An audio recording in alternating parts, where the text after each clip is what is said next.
drawers and cabinets and what have you. There's a spoon that we were talking about. Yeah, well, not that one. Because it was charged up.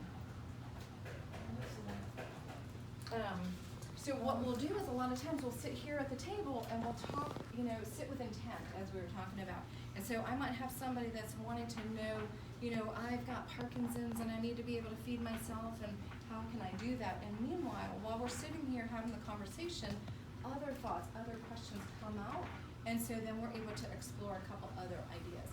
Because chances are, if somebody's having a difficult time feeding themselves, they might be having a hard time, cooking their meals, or maybe going to the bathroom, or whatever those kind of daily activities, let alone, going to work or school or what have you, or caring for a loved one, a child or a parent.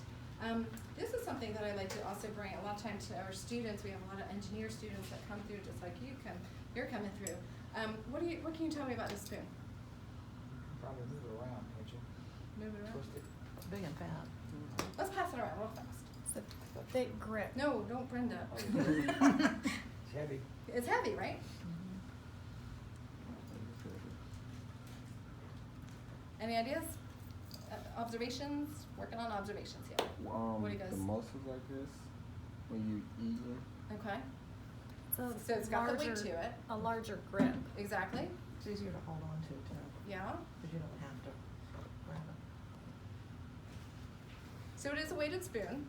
So somebody that might have Parkinson's or some other neurological situation going on, or sometimes just the effects of different medications, something like that would be something I would try out. We also look at positioning, OTs and PTs in the room. A lot of times just trying to scoop up something and feed yourself, just having the ability to get some support, as well as positioning of your trunk and your body parts. But what I love about that too is it does have a bigger grip for somebody who might have arthritis, but it does have the weight to it. It looks like it just came out of anybody's utensil drawer, right? Mm-hmm. And so when we talk about some of the designs, who wants to go to a restaurant like using this, right? Mm-hmm. So it's one of those things that when we are talking about designing and inventing new types of assistive technology, yes, it's functional. This is awesome. Maybe somebody with dementia or Alzheimer's might benefit from having the red, bright color to help them with remembering to eat and so forth.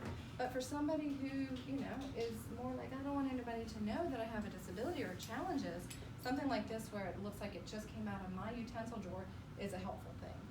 So I like to kind of bring those to people's attention. We do look at all areas of life like we were talking about, whether it's computer access, whether it's daily living, safety, you name it, we've got it, all the different sensory type opportunities.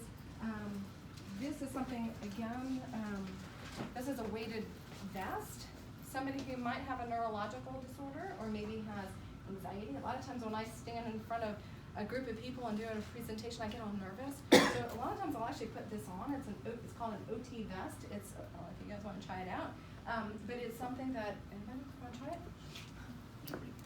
it? It's a little heavy at first, but what it does is it really brings just your body and your brain together. And for some folks that might have maybe a gait discrepancy, or just like I said, some anxiety, maybe even some depression, having that snug feeling, having that pressure on your body and hitting the right pressure points. There you go. And it's pretty stylish, right? Mm-hmm. There you go. So just wear it for a second. I need to ride a Harley now. Looking sharp. But it's one of those things that for some folks, this might be a good solution. We don't necessarily know until you actually try it out and see if it helps. I also like, because there are some other products out there, but they look like and they scream, I've got something going on. Whereas this is kind of fashionable, if you will, where nobody would necessarily know that you've got, something like that. Enjoy that for a minute. Like I said, we look at all different safety opportunities, medication management. We do have computer access on the corner and sensory, as well as some telepresence robots, which I love. And those are items also to consider and think about when somebody either wants to go back to school, go back to work, instead of staying isolated in their own home while they're trying to recover or whatever their situation is, having the ability to have a telepresence robot be there in their place, if that makes sense. Does that make sense? From a remote location, it's pretty awesome. And then you can control these robots just by using an app, which is really pretty awesome. So basically it's like a FaceTime on steroids, if you will. So that person's face would be right here, and then you would have the control either on your computer or on an app. And so from a distant location, I'm gonna give Liz as an example because she was fine with me telling the story. She was sick a couple of years ago and was ready to come back to work. She had been out of the office. It was during flu season. She wanted to come back to work but didn't want to deal with everybody's germs because her immune system was definitely challenged. So she actually came in and she spent an entire day, about 8 hours, on a telepresence robot. She did not have to be subjected to all the germs and everything going on. She led a tour similar to this. She went to meetings. She was able to participate, not feel as lonely. I wasn't here at the time, but some people said that they came up and they just gave her the biggest hug because they missed her because she's awesome. And so she was able to participate. So think about how that can really be applicable to some of the folks that you might work with.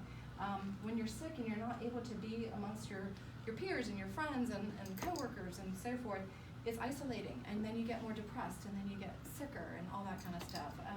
So it's a really, I love the example. I also had a story of somebody in a wedding, which I thought was pretty cool.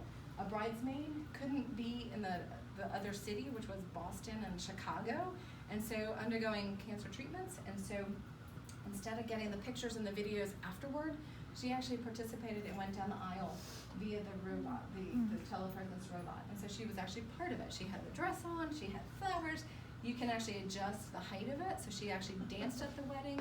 And so she was there, but she was in a different city. How cool is that, right? Awesome opportunities. So it's one of those things that keep those kinds of things in mind. There's another telepresence robot that is more of a tabletop version. Because I also think in the school setting, to have a robot just kind of meandering around might be a little distracting for some of the younger students. But having something like this, where it's on the table, where again, you can control it from a remote location, look down, look up. I could, if my mom lived in a different city and maybe was ailing, I can check in and I can have regular conversations. I can sit and have a cup of coffee with her on Sunday and check out and say, hey Mom, what's going on? How's the dog?